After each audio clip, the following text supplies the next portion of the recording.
Hitler को 6 million यानी 60 लाख यहूदियों का कातिल भी कहा जाता है। जब 1933 यानी 1933 में हिटलर अपनी ताकत के उरूज पर था और नाजी जर्मन यानी इसके सपोर्टर्स खुद को नस्ल परस्ती की बुनियाद पर आला नस्ल समझते थे। इसी दौरान यूरोप में मौजूद यहूदियों की तादाद 90 लाख तक जा पहुंची थी और वो जर्मन यहूदी यानी बनी इसराइल के लोगों को उनकी इबादतगाहों, उनके रंगो नस्ल और दीगर वजूहात की बिना पर हकीर और कमतर समझते थे। यहूदी दरअसल एक अरसा दराज से अपनी कोई हुकूमत कायम ना कर पाए थे और शुरू से ही ये लोग अपनी छोटी छोटी बस्तियां बनाकर वहीं रहते, यहाँ तक कि आज 2000 साल बाद वो इसराइल जैसा एक छोटा मुल्क बनाने में कामयाब हुए हैं। 2000 साल पहले यानी रूमी एम्पायर के उभरने से पहले ये लोग इटली के शहर रूम में इन्हीं बस्तियों की तरह आबाद हुए और इसी तरह बढ़ते बढ़ते दुनिया के 57% यानी 57% यहूदी इस जगह यानी यूरोप में आबाद हो चुके थे। अब हिटलर, इन यहूदियों की मौत, जंग अजीम दोम और हिटलर की खुदकुशी का तमाम वाकया मुख्तसरन आपके सामने रखे देते हैं। पर नाज़रीन, इससे पहले अगर आप चैनल पर नए हैं तो ज़रूर सब्सक्राइब और बेल आइकन दबा दीजिए। नाज़रीन इकराम, होलोकॉस्ट का मतलब किसी को आग में झोंक देना है और हिटलर ने भी कुछ इसी तर्ज पर इन यहूदियों को उस आग में जिंदा जला दिया, इन्हें जिंदा दफन किया, इन्हें खाने पीने के लिए कुछ ना दिया, जंग में जख्मी होने वालों को कोई ट्रीटमेंट ना दिया और इनको कब्रों या ताबूतों में बंद करने के बजाय सैकड़ों यहूदियों को एक ही बड़े गड्ढे में फेंक दिया गया। नाज़रीन इकराम, तारीख में ये बात कहीं वाज़ेह नहीं कि हिटलर ने ऐलान आम करके इन यहूदियों को मारने का हुक्म दिया, मगर ये सब यहूदियों के अपने ख्यालात हैं जिनके दलाइल देने में कई हद तक वो कामयाब भी हुए।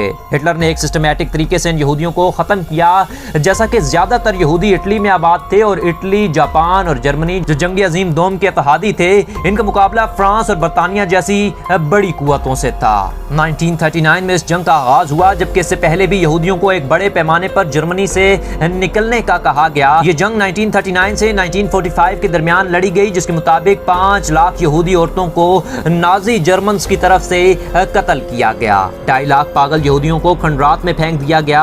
30 लाख के करीब लोग भूख, बीमारी और दूसरी वजूहात की बिना पर मारे गए। लाखों की तादाद में वहां मौजूद भिखारी और शराबियों को जेल में डाल दिया गया, जो वहीं दम तोड़ गए। इसके बाद इस जंग अजीम में जर्मनी ने पोलैंड के ज्यादा हिस्से पर भी कब्जा कर लिया और बचे कुचे यहूदियों को पोलैंड में आबाद करना चाहा, मगर उस वक्त तक पोलैंड भी बुरी तरह तबाह हो चुका था और अपनी जरूरियात न मिलने पर अक्सर यहूदी यहाँ भी दम तोड़ गए। 10 लाख यहूदियों को गोलियों से मारा गया।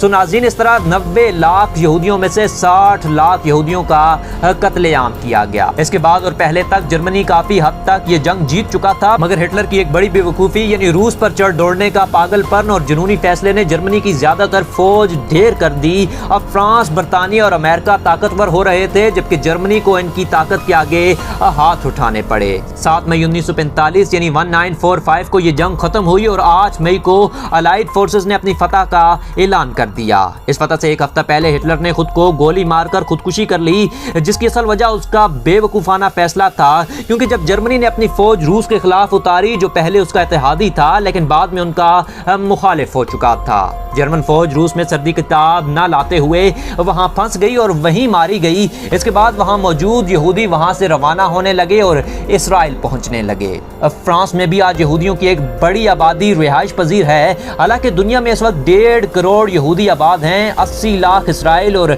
बाकी फ्रांस और दुनिया के दूसरे कोनों में आबाद हैं। यहूदियों के कत्ल के बारे में अक्सर लोगों की राय है कि ऐसा कोई वाकया रोनुमा ही नहीं हुआ था। बहरहाल होलोकॉस्ट की तारीख से आपको आगाह किया जा चुका है और यहूदी नहीं चाहते कि आपको इस बारे में मालूमात दी जाए और इस बात पर बहस की जाए। पाकिस्तान के अलावा अक्सर ममालिक में इस बहस पर आपको कैद तक किया जा सकता है। यहूदी दुनिया में खुद को मजलूम कहलाना चाहते हैं, जबकि वो नहीं चाहते कि वाकये की तह और हकीकत से पर्दा उठाया जाए। सो ये थी होलोकॉस्ट की तारीख। रमजान के महीने में जहन में शैतानी ख्यालात क्यों गर्दिश करते हैं, हालांकि शैतान इस माह में कैद कर दिया जाता है। जानने के लिए स्क्रीन पर क्लिक करें और वीडियो पसंद आई तो हक जरूर अदा कर दीजिए। अल्लाह हाफिज।